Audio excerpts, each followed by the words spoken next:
नमस्कार मित्रों, आप सभी का टॉपर्स क्लब आईएएस अकेडमी में स्वागत है। मित्रों, हम सभी लोग हिंदी विषय से टीजीटी, पीजीटी, एलटी के परीक्षाओं से संबंधित महत्वपूर्ण प्रश्नों का क्रमबद्ध रूप से अध्ययन कर रहे हैं और इसमें हम सभी लोग भक्त काल में निर्गुण साहित्य के कुछ महत्वपूर्ण प्रश्नों का अध्ययन किया और आज उसी के क्रम में बढ़ते हुए आगे के महत्वपूर्ण प्रश्नों का अभ्यास करेंगे। तो चलिए देखते हैं। आज का जो हमारा पहला प्रश्न है कि इसमें मिलान करना है, जन्म स्थल का मिलान करना है।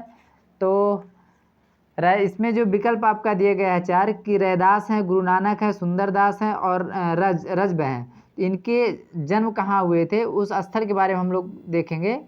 तो इसमें जो रैदास जी हैं, रैदास जी का जो जन्म हुआ था वह काशी में हुआ था, तो पहले का तीसरा है। और गुरु नानक का जो जन्म हुआ था वह लाहौर में हुआ था, तलवंडी में हुआ था, जो इस समय पंजाब प्रांत है, जो पाकिस्तान में इस समय है वर्तमान में। और जो सुंदरदास हैं, सुंदरदास का जो जन्म हुआ था यह धौसा में हुआ था, जयपुर में। और जो रजब हैं, इनका जो जन्म हुआ था यह राजस्थान में हुआ था। तो इससे जो है आपका पहले का तीसरा है और दूसरे का आपका चौथा है और तीसरे का आपका दूसरा है और चौथे का आपका पहला है। तो 34 और 21, तो 34 और 21 जो आपका है ये आपका घा सही होगा विकल्प। इसमें घा आपका सही है। आगे देखते हैं। इसमें भी सुमेलित करना है कि अद्वैतवाद, विशिष्टाद्वैतवाद, द्वैतवाद और द्वैताद्वैतवाद, इसमें मिलान करना है। तो देखते हैं। जैसे अद्वैतवाद है, अद्वैतवाद जो है शंकराचार्य जी का है। और विशिष्टाद्वैतवाद हमने इसके पहले देखा था, इसमें ये रामानुजाचार्य जी का है। और द्वैतवाद जो है आपके माधवाचार्य जी का है। और आपका द्वैताद्वैतवाद ये निम्बकार का है, निम्बकाचार्य का इनका नाम है। तो इसमें जो आपका सही होगा पहले का दूसरा, दूसरे का चौथा और तीसरे का पहला, चौथे का आपका तीसरा। इसमें 24 और 13, 24-13 जो है आपका देख रहे हैं का सही होगा, 24-13। अगला देखते हैं। इसमें भी मिलान देखना है कि इसमें पूछा है कि निर्गुण भक्त महिलाएं निम्न में से कौन हैं। तो इसमें निर्गुण महिलाएं पूछा है। तो इसमें जो विकल्प आपका दिया गया है पहला अंदाल, मीराबाई, सहजोबाई और बाबरी साहिबा। तो इसमें हम चारों को देखते हैं। तो इसमें जो सही आपका विकल्प है पहले सही बता देते हैं। जो सहजोबाई हैं ये आपका हैं और बाबरी साहिबा ये दोनों आपके निर्गुण भक्त महिलाएं हैं। तो इसलिए आपका जो सही विकल्प इसमें का होगा। और अंदाल के बारे में देखते हैं। ये दक्षिण भारत की संत महिला थी, दक्षिण भारत की संत महिला थी। यह 12 अलवार संतों में से एक थी और इनको जो है दक्षिण की मीरा कहते हैं, दक्षिण की मीरा कहते हैं अंदाल के बारे में। और जो मीराबाई हैं, मीराबाई यह निर्गुण भक्त काव्यधारा की कवित्री नहीं है, यह सगुण भक्त काव्यधारा के कृष्ण भक्त शाखा की प्रमुख कवित्री हैं। और यह जो है श्री कृष्ण की उपासना प्रियतम या पति के रूप में करती हैं। और इनकी जो भाषा है वह राजस्थानी मिश्रित ब्रज भाषा है। इसमें जो आपका सही विकल्प का होगा सहजोबाई और बाबरी साहिबा, ये आपके निर्गुण भक्त महिलाएं हैं। अगला हम प्रश्न देखते हैं। इसमें दिया है कि निम्नलिखित संत कवियों में सही रचनाओं का मिलान कीजिए। तो इसमें आपको मिलान करना है कि मलूकदास हैं, गुरु गोविंद सिंह हैं, गुरु नानक हैं और रामानंद हैं। तो इसमें जो आपका मिलान, जैसे मलूकदास की जो रचना है वह रतन खान है, मलूकदास रतन खान। और जो गुरु गोविंद सिंह हैं इनकी जो रचना है वह चंडी चरित्र है। पहले का तीसरा है, गुरु नानक का है चौथा, और गुरु गोविंद सिंह का चंडी चरित्र है। और जो गुरु नानक हैं इनका आसादी वार है, ये गुरु नानक जी के। और रामानंद हैं तो रामानंद की योग चिंतामणि है। इसमें जो सही विकल्प आपका होगा, जैसे पहले का क्या है तीसरा है, दूसरे क्या है चौथा है और तीसरे का आपका पहला है और दूसरे का चौथे का आपका दूसरा है। इसमें 34 और 12 सही होगा। देखते हैं कौन सा सही। इसमें 34-12 किस में है, 34 और 12, इसमें आपका पहला सही हो रहा है का, पहला सही होगा का। आगे के प्रश्नों को देखते हैं। इसमें पूछा है कि सिख संप्रदाय के प्रवर्तक कौन थे। सिख संप्रदाय के प्रवर्तक कौन थे। तो इसमें जो विकल्प है गुरु अर्जुन देव, गुरु गोविंद सिंह, गुरु तेज बहादुर सिंह, गुरु नानक। इसमें जो आपका सही विकल्प है और सिख संप्रदाय के जो प्रवर्तक थे वह गुरु नानक थे। और जो इसमें गुरु नानक जो है सिख संप्रदाय के प्रवर्तक थे। और सेकंड नंबर पे आते हैं, इसमें जो दिया गया है जैसे पहले पे गुरु नानक आते हैं, सेकंड नंबर पे अंगद आते हैं, और तीसरे नंबर पे आपके अमरदास आते हैं, चौथे पे आपके रामदास आते हैं, पांचवे पे आपके गुरु अर्जुन देव आते हैं, छठे पे आपके जो है गुरु गोविंद सिंह नहीं हरगोविंद सिंह आते हैं, सातवें पे हरराय आते हैं, आठवें पे आपके हरकिशन आते हैं, और नौवें पे आपके गुरु तेज बहादुर आते हैं, और 10वें में आपके गुरु गोविंद सिंह आते हैं।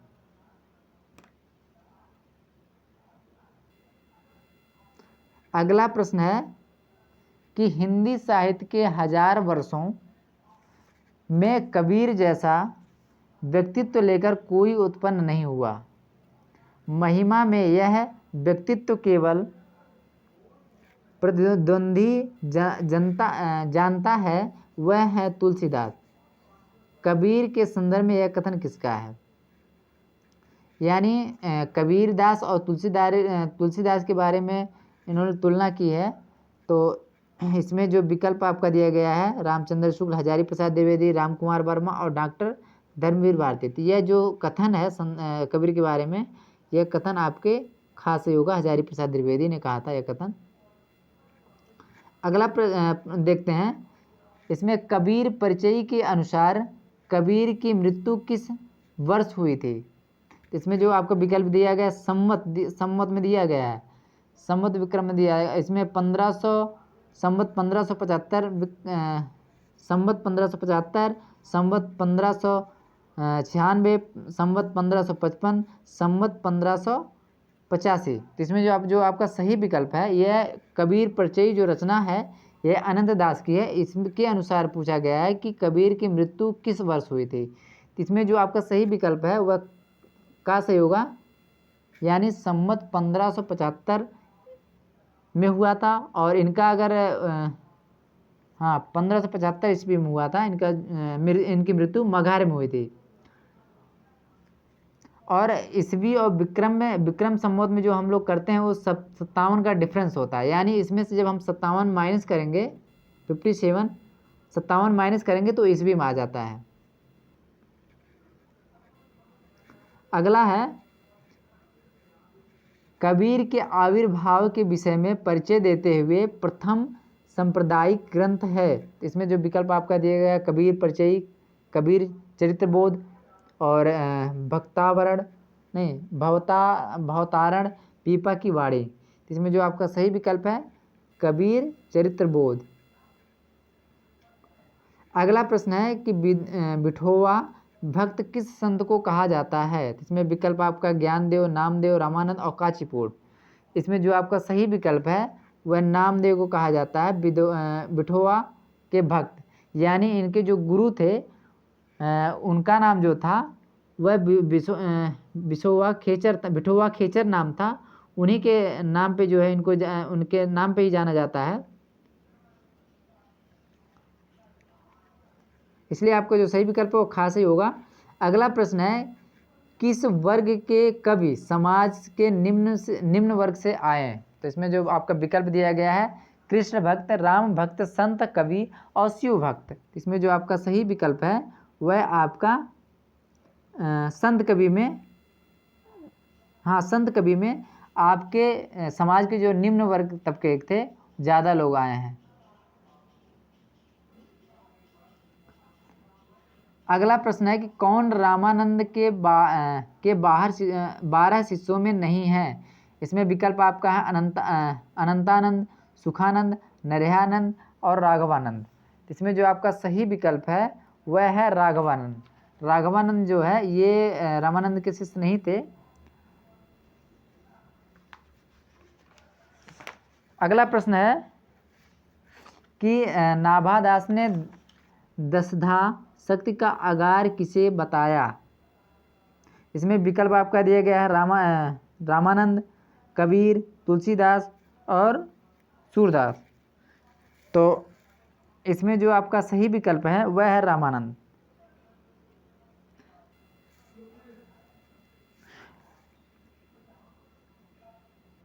अगला प्रश्न देखते हैं कि बैरागी दल का गठन किसने किया। इसमें जो आपका विकल्प दिया गया है रैदास, रामानंद, नरिहरदास और कबीरदास। तो जो बैरागी दल है उसका गठन जो है रामानंद ने किया था। इसमें जो आपका सही विकल्प है खा सही होगा। अगला प्रश्न है कि संत कवियों में सर्वाधिक प्रभावशाली एवं मौलिक व्यक्तित्व वाला कौन था। तो विकल्प है सुंदरदास, दादूदयाल, रविदास और कबीरदास। इसमें भी जो आपका सही विकल्प है कबीरदास है। यानी संत कवियों में सर्वाधिक प्रतिभाशाली और मौलिक व्यक्तित्व वाले जो है कबीरदास जी थे। अगला है कि रैदास किस जात से थे। विकल्प है चमार, मोची, नाई और दर्जी। इसमें जो आपका सही विकल्प है वह है चमार कि यानी रैदास जी जो है चमार जात से थे और मोची से दादू दयाल थे और दर्जी से आपके नामदेव आते हैं। अगला है कि नानक का जन्म स्थान तलवंडी है। तलवंडी अब किस नाम से प्रसिद्ध है। इसमें आपका विकल्प दिया गया है तोदाद्री, नानक गांव, ननकाना साहब और तलवंडी।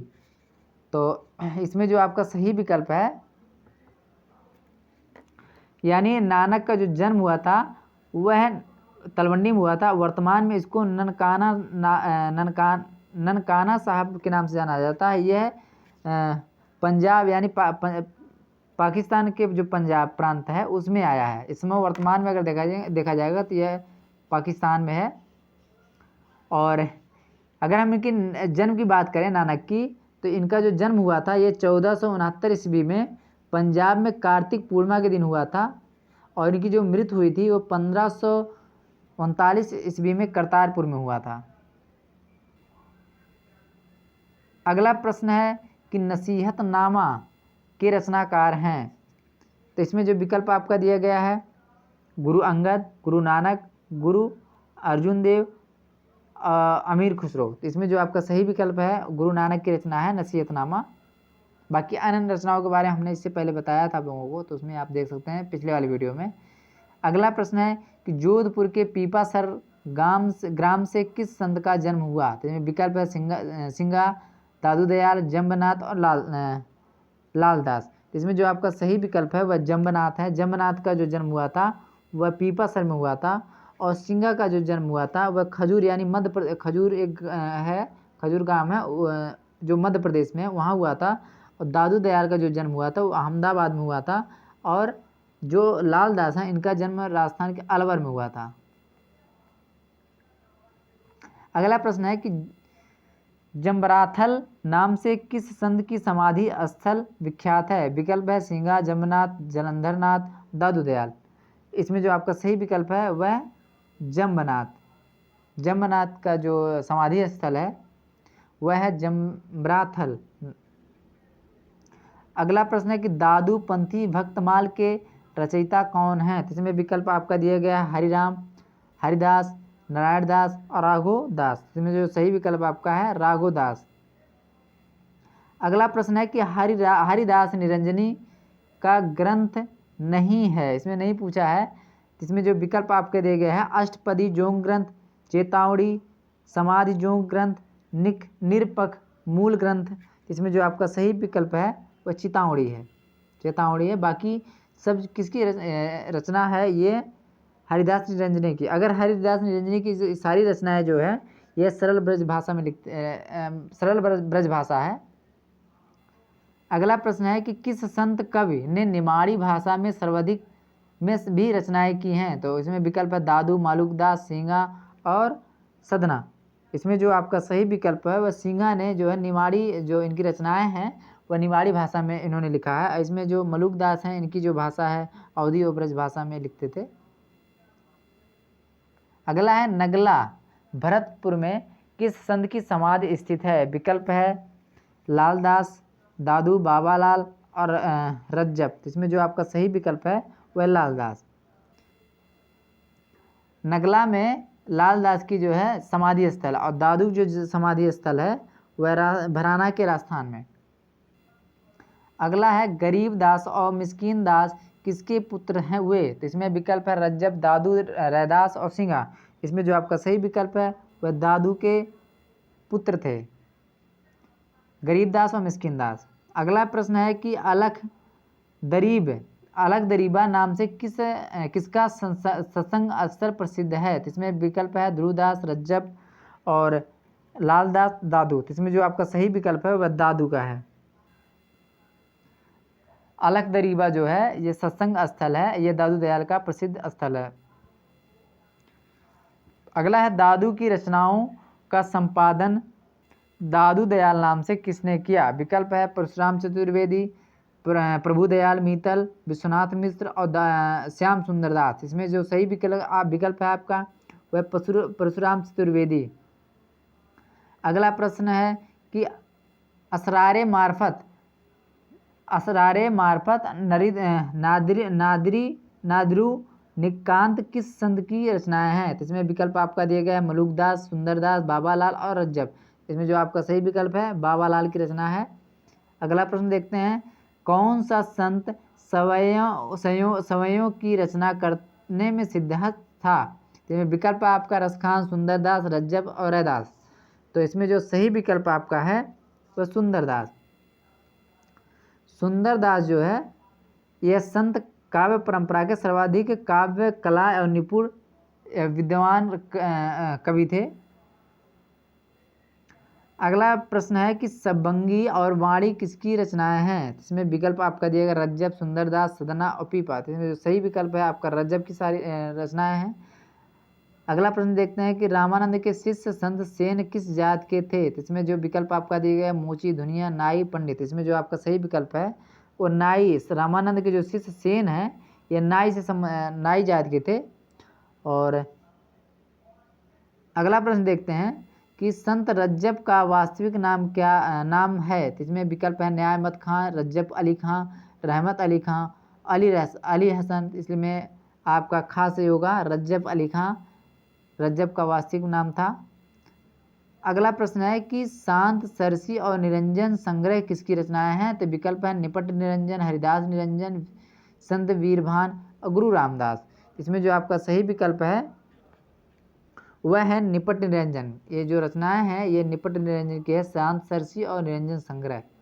अगला साध संप्रदाय का प्रसिद्ध ग्रंथ है। विकल्प है निर्गुण वाणी, ग्रंथ साहब, गुरु ग्रंथ साहब और निर्वाह ज्ञान। इसमें जो आपका सही विकल्प है निर्वाह ज्ञान, यह साध संप्रदाय का प्रसिद्ध ग्रंथ है। अगला है 12 मासा के रचनाकार हैं। इसमें विकल्प है शेख फरीद, गुरु अंगद, गुरु अर्जुन देव, नानक देव।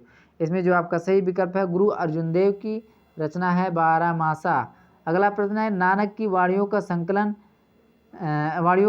किया? तो विकल्प है अर्जुन देव, अंगद, राबी, वेनी। इसमें जो आपका सही विकल्प है वह अंगद ने गुरु नानक की वाणियों का संकलन किया था। अगला प्रश्न है कि ज्ञान परोक्ष के रचनाकार हैं। विकल्प आपका दिया गया है मलुकदास, लक्ष्मणदास, शीतलदास और गंगादास। इसमें जो आपका सही विकल्प है वह मलुकदास ने ज्ञानबोध और ज्ञान परोक्ष की जो रचनाएं की थी, इन्होंने भाषा इनकी जो है ये अवधी भाषा में लिखे थे। मित्रों ये आज का हमारा आखिरी प्रश्न था, और मिलेंगे मित्रों हम अगले प्रश्नों के साथ अगले वीडियो में। आज के लिए बस इतना ही था। नमस्कार। अगर मित्रों हमारा वीडियो आप लोगों को अच्छी लगे तो लाइक, शेयर और कमेंट जरूर करें। चलते हैं आज के लिए बस, धन्यवाद, नमस्कार।